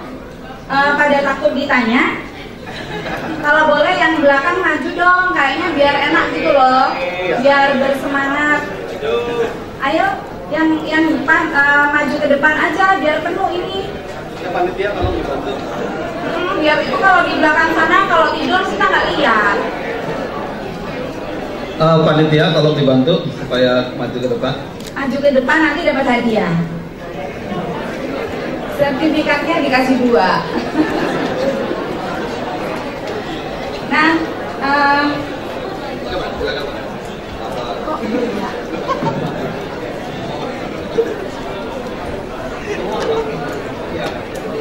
adik-adik tadi udah dijelasin sama Kak Zul ya mengenai manfaat asuransi untuk kehidupan sehari-hari. Jadi apa aja ya? Ada yang bisa jawab nggak? manfaat asuransi itu ternyata dalam kehidupan kita sehari-hari sangat banyak. Setuju nggak? Di antaranya adalah, ada yang mau bantu jawab? Siapa? Nanti saya kasih souvenir deh. Apa aja adik-adik? Jadi tadi mulai dari apa satu, kalau misalkan kendaraan bermotor itu bisa nggak kalau terjadi sesuatu diasuransikan? Nah, kalau misalkan si pengendaranya keserempet, terus dia luka masuk rumah sakit, bisa nggak diasuransikan? Bisa dapat manfaatnya kan? Nah, kemudian kalau misalkan kita nggak tahu tiba-tiba ada serangan jantung gitu ya, lagi enak-enak tidur, tahu-tahu aduh ada serangan jantung, nah kena penyakit kritis, bisa nggak diasuransikan? Bisa mendapatkan manfaat dari asuransi ya, tentunya kalau sudah ikut dan sudah bayar premi asuransi. Kalau misalkan yang belum punya asuransi, tahu-tahu sudah sakit jantung dan kemudian diasuransikan, bisa nggak? Bisa kalau di BPJS ya. Tapi kalau untuk asuransi yang komersil, asuransi yang swasta, ya tentunya tidak bisa, karena kan seperti yang tadi Pak Zul juga udah jelaskan, resikonya harus jelas dulu kan, yang ditanggungnya apa, dan kemudian prinsipnya tadi kan waktu masuknya itu masih dalam keadaan sehat ya. Nah, saya akan jelaskan sedikit mengenai sebenarnya ini tadi yang apa saja sih yang dapat diasuransikan. Nah, itu tadi kalau misalkan tahu-tahu kena penyakit cacat total tetap gitu ya, penyakit kritis, dan kemudian harus dirawat di rumah sakit. Nah, yang paling banyak juga adalah kalau misalkan ingin supaya sekolahnya bisa seperti adik-adik di sini ya, pintar ya, bisa sampai perguruan tinggi. Biasanya dari bayi bapak dan ibu sudah membeli asuransi apa namanya? Pendidikan. Dan kemudian juga kalau misalkan untuk pernah dengar KPR? Kalau misalkan kita beli rumah, terus kalau tahu-tahu yang punya rumah atau yang kontrak untuk hutang rumah itu meninggal atau misalkan kena penyakit kritis, bisa nggak di cover oleh asuransi? Bisa ya, itu meminimalkan resiko ya. Jadi resiko finansial tentunya ya. Nah, adik-adik bisa juga baca di makalahnya, di situ ada. Jadi untuk asuransi itu untuk jangka waktunya itu bisa mulai dari yang 1 tahun. Kalau 1 tahun itu biasanya untuk asuransi kendaraan bermotor itu biasanya diperpanjang setiap setahun ya. Untuk asuransi rumah sakit, kesehatan ya.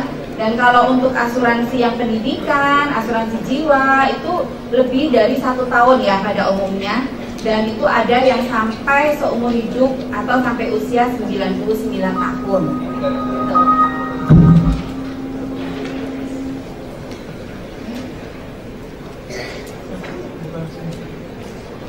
Oke, nah kemudian jadi resiko-resiko yang tadi, yang kalau misalkan terjadi penyakit kritis, kalau misalkan terjadi sakit demam berdarah, siapa di sini yang udah pernah kena DB?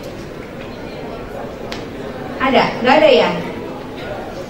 Sehat semua ya? Kalau misalkan kena DB, dirawat di rumah sakit, nah itu terus kita bisa klaim gitu ya. Kalau boleh tahu nih adik-adik di sini, siapa yang sudah punya polis asuransi di rumahnya? Yang di belakang, asuransi apa kalau boleh tahu, Dek? Yang pakai batik? Maksudnya untuk asuransi tujuannya untuk apa? Jiwa, pendidikan, kesehatan. Oh, atas namamu sendiri atau orang tua? Oh, kamu beli sendiri? Oh, dibeliin sama mami. Dibeliin orang tua ya. Oke. Nah, siapa lagi? Itu ya. Terus siapa lagi? Ternyata yang punya asuransi masih sedikit ya. Oh, itu dibeliin orang tua semua ya. Nah, sekarang yang banyak ini berarti belum punya asuransi ya, atau belum diasuransikan mungkin gitu. Tapi kalau orang tuanya udah punya asuransi belum? Sudah. Atau paling tidak pernah dengar mengenai apa sih asuransi itu? Masih sangat awam ya? Atau asuransi itu kalau dalam pikiran adik-adik apakah cuma asuransi kalau meninggal aja gitu? Itu ya kebanyakan ya. Oke, kita lanjut ya. Jadi masa berlaku kontrak asuransi itu mulai dari 1 tahun sampai ada yang sampai seumur hidup. Ini kalau untuk asuransi jiwa ya. Kalau asuransi perjalanan ada yang mulai dari beberapa hari, berapa minggu, itu juga ada. Nah, resiko yang ditanggung itu untuk jiwanya ya, asuransi jiwa, untuk kesehatan, untuk kalau penyakit kritis, dan kemudian kalau misalkan ingin pensiun dengan nyaman, tentram, dan seperti keadaan ketika masih bekerja, ya orang biasanya juga menyiapkan dari muda. Nah, memahami asuransi jiwa dengan muda ini sekedar mengingatkan kembali tadi yang Kak Zul udah jelaskan kepada adik-adik. Harus ada yang tertanggungkan, siapa yang mau dialihkan resikonya. Nah, kemudian tertanggung membayar preminya itu dibayar oleh pemegang polis ya. Jadi tertanggung di sini bisa saja misalkan ayahnya atau ibunya atau mungkin nih si adik kecil ini gitu ya, atau bayinya. Nah, preminya dibayar kepada penanggung nih, kepada perusahaan asuransi. Sehingga nanti bila terjadi suatu resiko sesuai dengan kontrak yang telah disepakati, maka penanggung akan membayarkan sejumlah uang pertanggungan kepada tertanggung atau ahli waris tertanggung gitu ya. Nah, jenis asuransi jiwa itu sebenarnya dibagi dalam 2 besar. Yang pertama adalah asuransi jiwa tradisional. Itu ada yang asuransi jiwa berjangka. Asuransi jiwa berjangka itu saya akan jelaskan secara cepat aja ya. Jadi kalau misalkan seperti asuransi mobil ya, jadi kalau misalkan orangnya meninggal baru dibayar gitu, itu namanya asuransi jiwa berjangka yang ada jangka waktunya 1 tahun, 2 tahun, 5 tahun tergantung dari kontraknya ya. Nah, ada yang asuransi jiwa seumur hidup. Asuransi jiwa seumur hidup itu dengan pembayaran biasanya ada pilihannya, mau bayarnya cuma sekali aja, mau bayarnya 3 tahun, 5 tahun, atau selamanya. Tapi untuk kontraknya akan dilindungi selama biasanya sampai usia 90 atau 99 tahun ya. Itu juga tergantung dari kontraknya yang ada di polis. Kemudian ada asuransi dwiguna. Asuransi dwiguna ini termasuk di dalamnya adalah asuransi pendidikan, asuransi untuk pensiun. Nah, itu biasanya ada manfaat tunai yang akan didapat pada saat si tertanggung itu masih hidup. Dan kemudian yang kedua adalah asuransi jiwa non tradisional, yaitu adalah asuransi jiwa unit link yang di dalamnya itu ada investasinya juga. Nah, adik-adik, kalau kita bicara mengenai asuransi, pasti kita akan berbicara mengenai aset. Sebenarnya kalau kita lihat di mobil, apakah asetnya kita rumah, emas, aset apa tidak? Berupa aset ya. Nah, jadi segala sesuatu yang memiliki nilai ekonomi itu disebut dengan aset. Kalau misalkan saya seorang dokter, saya punya keahlian, apakah itu juga disebut aset? Kalau misalkan seperti tadi Kak Sul bilang, kalau Jupe itu suaranya asetnya dia bukan? selama masih memiliki nilai ekonomi, maka itu disebut dengan aset ya. Jadi kalau kita adik-adik pasti udah pinter deh, udah ngerti bahwa aset ada yang aset nyata atau disebut dengan tangible asset, ada juga aset yang intangible asset ya, seperti kepiawaian seorang pengusaha dan lain-lainnya. Nah, kalau misalkan kita lihat nih, adik-adik di sini semuanya apakah melulu belajar, mahasiswa, atau ada yang udah bekerja? Boleh tahu nggak adik-adik yang udah bekerja? Ada nggak? Yang kayaknya nyambi gitu loh? Ada ya?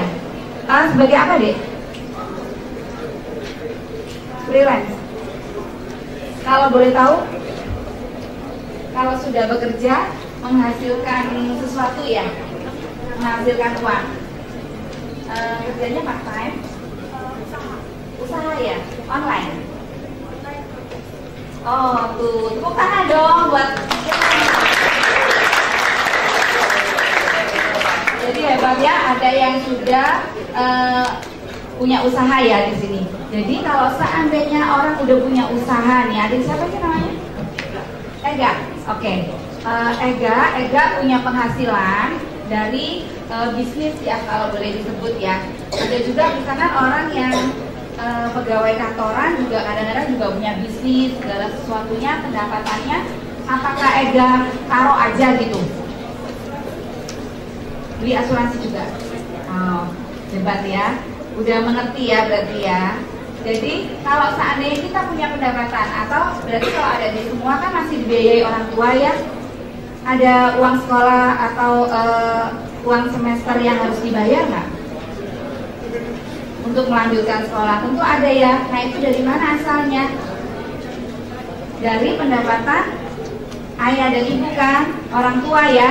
Jadi pendapatan kalau misalkan seperti saya gini, saya bekerja di perusahaan asuransi, saya punya pendapatan, uangnya nggak langsung cuma ditaruh, disimpan di bank, semuanya nggak dikotak-atik, tapi biasanya uang itu kan kita belanjakan. Untuk apa? Untuk pengeluaran kandang, pangan, papan, bayar pendidikan, bayar telepon, bayar listrik, bayar kredit mobil, kredit motor, untuk jalan-jalan, seperti itu ya.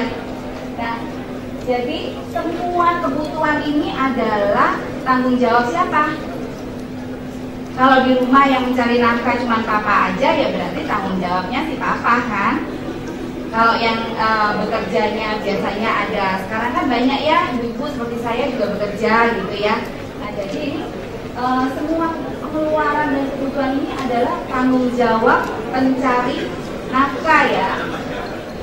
Nah berapa besar aset? Kalau tadi kan dilihat aset itu ada yang intangible aset ya. Aset itu segala sesuatu yang memiliki nilai ekonomi, bisa dihitung apa enggak? Bisa ya. Nah, berapa sih sebenarnya besarnya aset atau nilai ekonomi hidup manusia itu? Kalau cara ngitungnya seperti apa gitu ya? Jadi kalau misalkan nih di rumah, nanti adik-adik di sini bisa mulai coba-coba hitung-hitung ya. Lihat tuh kalau ada polisnya mama dan papa, dilihat kira-kira apakah nilai polis itu sudah sesuai dengan nilai ekonomi si pencari nafkah. Nah, kita lihat nih si Bapak David, kepala keluarga ini, dia usianya 30 tahun. Punya penghasilan 10 juta per bulan. Masa produktifnya sampai usia 55 tahun. Coba adik-adik hitung, kira-kira berapa sih nilai ekonomi Pak David ini? 1, 2, 3, angkat tangan. Iya, yang baju kotak-kotak. Hah? Kamu lihat ya? Nggak apa-apa deh lihat, tapi berarti kan kamu cepet ya. Nanti minta hadiah 1 buat yang kotak-kotak, siapa namanya? Imam ya. Nah, jadi berapa sih human life value-nya? Adik-adik di sini semuanya ini penting ya. Kita harus bisa ngitung sebenarnya berapa sih? Kita itu punya loh aset. Kalau boleh Ega gini, Ega kalau boleh tahu kira-kira aja nih 1 bulan dapatnya berapa? Boleh tahu nggak? Yang rata-ratanya aja, biasanya itu kan naik turun ya. Kira-kira biasanya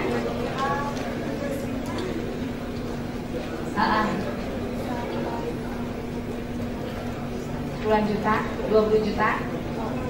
Ya, oke. Ega punya penghasilan 20 juta.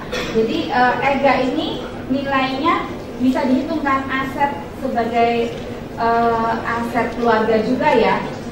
Itu berapa nilainya gitu ya. 20 juta, umur Ega berapa sekarang? 20 tahun loh adik-adik, hebat loh Ega ini ya. Jadi kalau coba yang tadi kotak-kotak itu, kamu tadi nyontek kan? Nah sekarang hitung Ega ini nilai ekonominya berapa? Usianya 20 tahun. Ega pengen pensiunnya nanti umur berapa? 55 50. Nah berarti dihitung aja misalkan sampai usia 50 dia akan bekerja. Nilai ekonomisnya berapa? 30 kali 12 kali iya betul, berapa? 30 tahun kan, sekarang kan masih usia 20 ya. Jadi kan 30 tahun lagi usia 50. Dan kemudian dikali 20 juta kali 12 itu berapa? 3,6 ya? Jadi pokoknya kayak gitu deh cara ngitungnya. Udah dapat belum? Berapa? 700, nggak mungkin kan? 72 M? 7,2 kali? Iya, 7,2 ya. Jadi kalau boleh dibilang, adik-adik ya, Ega ini nilai sebagai aset itu nilainya 7,2 miliar loh. Jadi kalau seandainya nih amit-amit ya, dia itu kan berpenghasilan setiap bulannya kan 20 juta. Kalau tahu-tahu penghasilannya nggak ada karena orangnya misalkan tidak bisa berpenghasilan lagi, berarti yang dihitung itu bukan cuma 20 juta loh. Karena aset Ega itu bisa menghasilkan nanti itu kalau dihitung human life value-nya adalah 7,2 M. Gede ya. Tepuk tangan dong buat Ega. Nah jadi cara hitungnya kayak gitu ya adik-adik ya. Kalau misalkan diketahui nih penghasilan per bulannya 10 juta, masa produktifnya misalkan biasanya orang tuh sampai 55 tahun ya rata-ratanya aja. Berarti kan kalau usia 30 tahun maka masa produktifnya adalah 25 tahun ya. Tinggal dihitung aja berarti 20 tahun masanya dikali 10 juta kali 12 kali 25 tahun ya. Jadi 3 miliar. Gitu ya. Nah, kenapa kok aset yang 3 miliar ini harus dilindungi? Karena kadang-kadang kita tuh kan setiap hari kita hidup ada resikonya nggak adik-adik? Resiko hidup apa? Banyak ya. Salah satunya hidup yang terlalu singkat ya. Kita tahu nggak besok kita masih hidup? Nggak ada yang tahu ya. Kita tahu nggak kita nggak akan sakit? Nggak akan ada yang tahu. Kalau adik-adik ingat banyak peristiwa yang bikin kita kaget ya. Masih muda, kayak misalkan kayak UJ gitu ya. Tahu-tahu dia meninggal gitu aja. Kayak misalkan Haji Mas Said, usianya masih sangat produktif. Nah, tahu-tahu dia harus meninggal secara dini.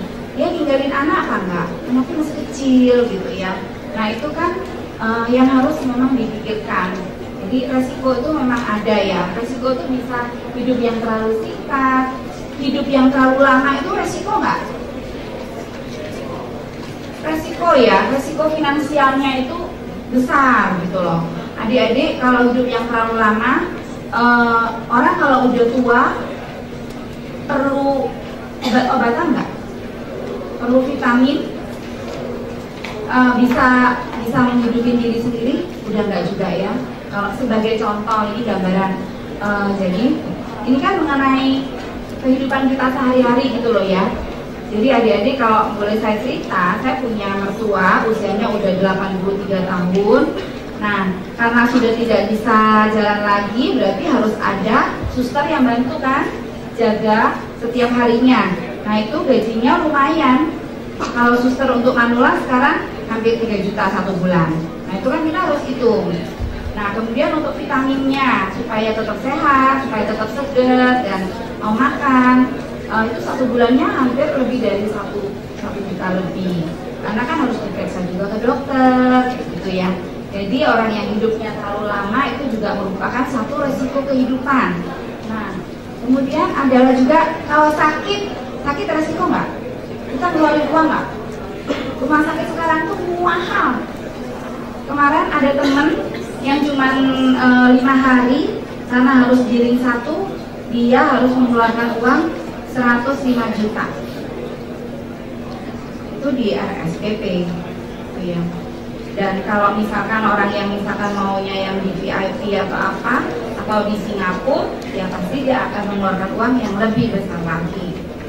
Dan kemudian ada satu lagi resiko kehidupan yang sebenarnya kalau saya bilang itu sangat berat ya. Orang kalau misalkan cacat, atau bisa disebut dengan hidup yang setengah hidup, masih perlu biaya nggak? Sangat perlu biaya. Sedangkan sudah tidak bisa lagi mencari nafkah. Dan kalau untuk anak-anaknya, biaya yang tadi masih perlu nggak? Perlu banget ya, sekolahnya anaknya masih tetap gitu. Nah jadi inilah yang mengakibatkan pihak-pihak yang bergantung, seperti keluarganya, anaknya, istrinya, orang tuanya. Nah itu yang akan mengalami kehilangan dan kesulitan keuangan gitu loh. Jadi asuransi jiwa itu merupakan pelimpahan resiko ya, dari semua resiko-resiko yang kemungkinan akan terjadi itu. Setiap orang punya pilihan ya hidup itu ya. Pilihannya ada 2, mau mengalihkan resiko ke perusahaan asuransi atau mengalihkan resiko kepada keluarganya sendiri, kepada anak dan istrinya. Nah coba kita lihat satu film ini ya.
Oke. Adik-adik, ada nggak yang pernah punya pengalaman seperti film tadi? 100 orang. Ada yang pernah lihat mungkin tetangganya atau mungkin saudara? Mungkin kalau misalkan untuk adik-adik di sini yang kehidupannya mungkin enak gitu ya, nyaman dan nggak pernah mengalami hal yang seperti itu, nggak kerasa ya. Maksudnya nggak membayangkan akan seperti apa sih hidup kita selanjutnya. Tetapi kalau misalkan kita punya misalkan orang tua yang tahu-tahu sakit dan itu perlu biaya yang sangat besar, atau kadang juga ada yang langsung meninggal, biasanya langsung berdampak kepada kita loh. Kehidupan kita tuh udah langsung akan berubah total, karena secara finansial kita pasti akan merasakan sangat berat kalau itu tidak ada yang menanggung ya. Dalam hal ini tidak ada asuransi yang mengcover gitu. Karena kalau kita nggak tahu ya, apakah kita akan sehat terus? Bisa sih kita misalkan sampai tua sehat, tapi kalau terjadi sesuatu seperti tadi, berarti semua pengeluaran yang tadi sandang, pangan, pendidikan itu akan ikut siapa? Income yang biasanya didapat setiap bulan, yang misalkan tadi ada yang 10 juta, 20 juta, mungkin 50 juta, yang jadi kita bisa sekolah dengan nyaman, kita bisa main-main ke mall, kita bisa nonton. Kalau tahu-tahu terjadi resiko seperti tadi, itu akan merubah hidup kita secara total. Nah, ini semua karena apa? Karena pendapatannya nggak ada lagi yang akan mencari nafkah. Ini tanggung jawab siapa? Ini adalah tanggung jawab mencari nafkah kan, untuk pengeluaran adik-adik semua gitu, untuk pengeluaran kita. Nah, inilah yang bisa digantikan dengan polis asuransi. Itu adalah gunanya, sebenarnya sangat penting. Kenapa kita harus tahu berapa sih sebenarnya nilai ekonomi sang pencari nafkah gitu loh. Kalau misalkan adik-adik di rumah ada polis, nanti silakan dihitung-hitung sendiri, karena kan semua udah punya akalanya ya, ada rumusnya di situ. Kira-kira sudah cukup tidak? Sudah cukup amankah? Masih kurang ataukah sudah lebih? Nah, itu semuanya bisa kita hitung, bisa kita ukur ya. Nah, asuransi jiwa itu bisa sebagai penyangga kehidupan keluarga. Kalau kita sebutnya itu biasanya adalah replacement income. Jadi tidak akan bisa menggantikan orang yang kita cintai, orang yang memang Tuhan panggil, misalkan sudah tiba saatnya, peluitnya udah bunyi, prit, harus balik, ya tentu orang harus balik juga ke Tuhan ya. Tetapi kita yang hidup masih akan bisa hidup dengan nyaman seperti biasa, walaupun tentu kehilangan itu pasti gitu loh. Jadi yang di cover, yang dilindungi itu bukan orangnya ya, bukan jiwanya ya, jangan salah ya, tetapi adalah nilai ekonominya. Nah, kalau itu tadi kita udah tahu berapa besar asuransinya yang diperlukan ya untuk menghitung asetnya. Pendekatannya ada dua, yang tadi itu human life value, yang kedua bisa dikalikan dengan 5 atau 7 tahun dari income per tahun.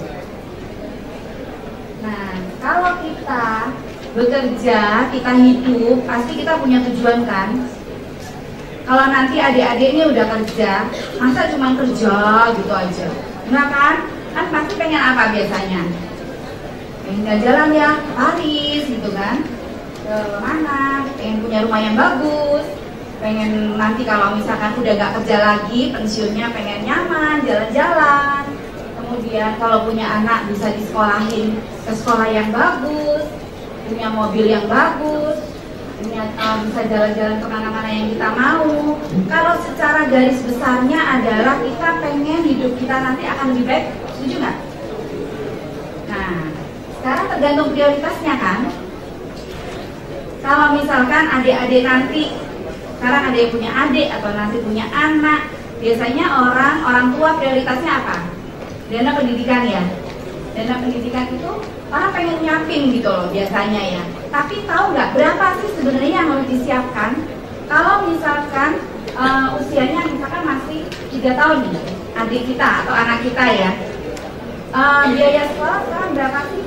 Kalau misalkan biaya sekolahnya saya analogikan 200 juta sekarang nih, untuk sekolah misalkan 4 tahun perlu 200 juta. Nah waktu si adik kecil ini usia 18 tahun dan harus masuk kuliah, berapa? Tergantung ya, inflasinya berapa. Kalau inflasinya 10% aja, 200 juta saat ini itu setara dengan 835 juta. Nah itu kita bisa siapkan dari langsung di bank ditaruh duit segitu, ya kan? Atau orang bisa nabungkan pelan-pelan nanti juga nyampe segitu, katanya kan? Betul, kalau nggak sakit, kalau nggak meninggal dini, kalau nggak misalkan tahu-tahu kena penyakit kritis. Tuh, jadi asuransi juga bisa mengcover untuk persiapan dana pendidikan. Yang kedua yang biasanya orang prioritaskan adalah juga untuk dana hari tua.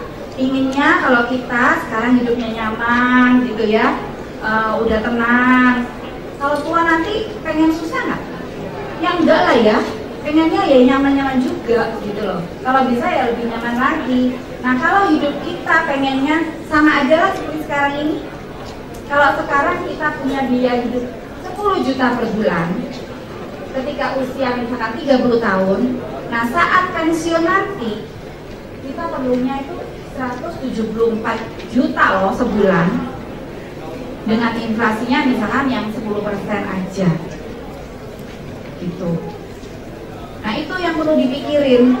Kan adik-adik di sini pasti udah pinter-pinter semua ya cara ngitungnya. Nah persiapkan dari sekarang. Bagaimana caranya supaya nanti kita nggak susah, supaya nanti kita juga nggak akan nyusahin orang gitu loh pada saat kita nanti udah beranjak dewasa dan kemudian hidup berkeluarga, punya anak gitu. Nah kenapa kita harus persiapkan ini terakhir ya, 2 slide terakhir. Biaya hidup kalau kita bandingkan dengan produktivitas, biaya hidup itu menurun apa menaik? Nah mungkin ya biaya hidup turun ya. Kalau misalkan sekarang nih tasnya mau yang biasa-biasa aja, nanti kalau udah bekerja udah pengennya yang mereknya yang keren-keren gitu ya, jadinya nggak akan makin turun, pasti biayanya makin naik lagi. Jadi semakin tinggi taraf hidup kita dan semakin tua usia kita, biasanya biaya hidupnya akan makin tua. Makin tinggi. Sedangkan produktivitas kita seiring dengan pertambahan usia kita, maka produktivitas kita akan makin menurun ya, karena udah nggak kuat lagi kan. Nah itulah sebabnya ketika kita masih produktif, kita perlu untuk menyisihkan, untuk merencanakan segala sesuatunya mumpung belum telat, supaya ketika nanti kita tua kita nggak cuma nyusahin orang aja, mengharapkan dikasih anak, dia nggak enak banget kan. Inti dari seluruhnya sebenarnya hidup ini adalah perjalanan yang tak terduga. Kita pasti punya tujuan yang sangat baik untuk hidup kita.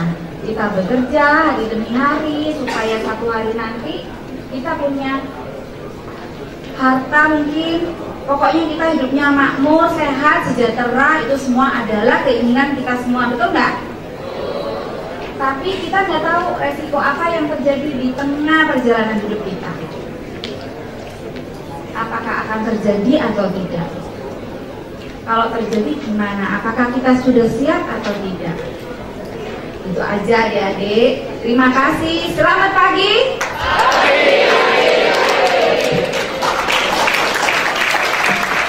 Ya, luar biasa. Ya, baik dah Ibu Mentari, Bu, luar biasa presentasi dari Ibu. Masih semangat kan mahasiswa sekalian ya? Kita masih ada satu penyaji lagi. Bagaimana pertanyaannya, sudah disiapkan belum nih? Ya, pertanyaannya jangan lupa, jangan asal tanya. Ya, pertanyaan yang sulit, ya, pertanyaan yang relevan, pertanyaannya yang kira-kira membuat Bapak dan Ibu yang ada di depan agak susah menjawabnya. Ya, pertanyaannya yang sulit. Ya, tolong disiapkan pertanyaannya. Baik, masih ada satu lagi, ya, penyaji ketiga adalah Bapak Thomas Wibowo. Nah, kita lihat saja, Bapak ini sudah bergabung di Asuransi Jiwa sejak 97. Posisi sekarang adalah sebagai Senior Business Development dari Commonwealth Life. Dan perjalanan karirnya nanti adik-adik bisa simak ya bagaimana Bapak ini bisa sampai posisi yang sedemikian hebat. Ya, Bapak ini mulai dari agent, mulai dari unit manager, mulai dari senior UM sampai asisten branch manager, agency director ya, sampai dengan senior business development. Juga sudah menginjak 3 benua di berbagai negara ya, sudah keliling dunia. Ini ciptaan Tuhan yang begini luas, sudah disampainya, sudah didatanginya semua ya, banyak sekali perjalanan hidupnya ini, luar biasa. Kita berikan aplaus yang luar biasa buat Pak Thomas. Dan kepada Pak Thomas waktu dan tempat, mangga Pak, silakan Pak. Oke teman-teman semua, semangat pagi. Paginya tadi 3 kali ya, setuju ya? Tunggu gini teman-teman ya. Pagi.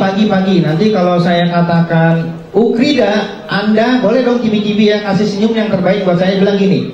Wow, gitu ya. Boleh ya? Wow, gitu ya. Ukrida apa? Wow, tapi tangannya dong, gini ya. Yang tangannya nggak begini nggak masuk surga loh. Nah, biar kita semua masuk surga, tangannya masih begini ya. Oke, semangat pagi.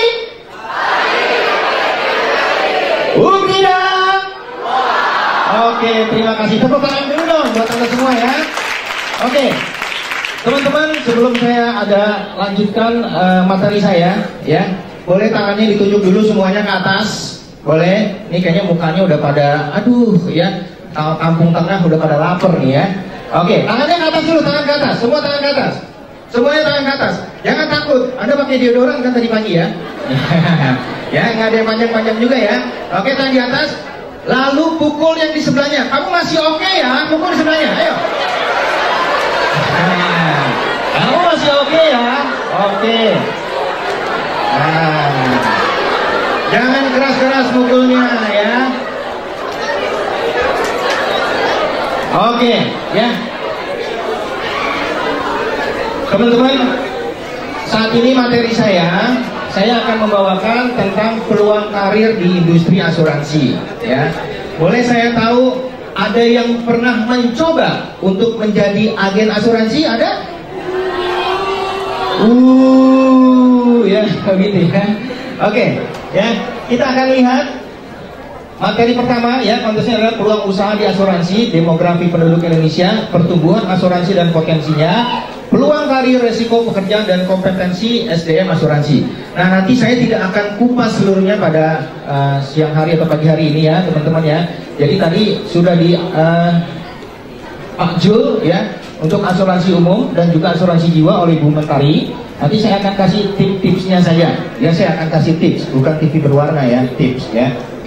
Oke, nah kita lihat. Anda tahu di Indonesia penduduknya banyak, betul nggak? Ya, hampir setiap hari kalau Anda yang rumahnya juga masih ada nigang, Anda lihat nigang ya kan, setiap hari pasti ada orang yang ngomong anak ya. Populasinya besar sekali, 230 juta jiwa ya.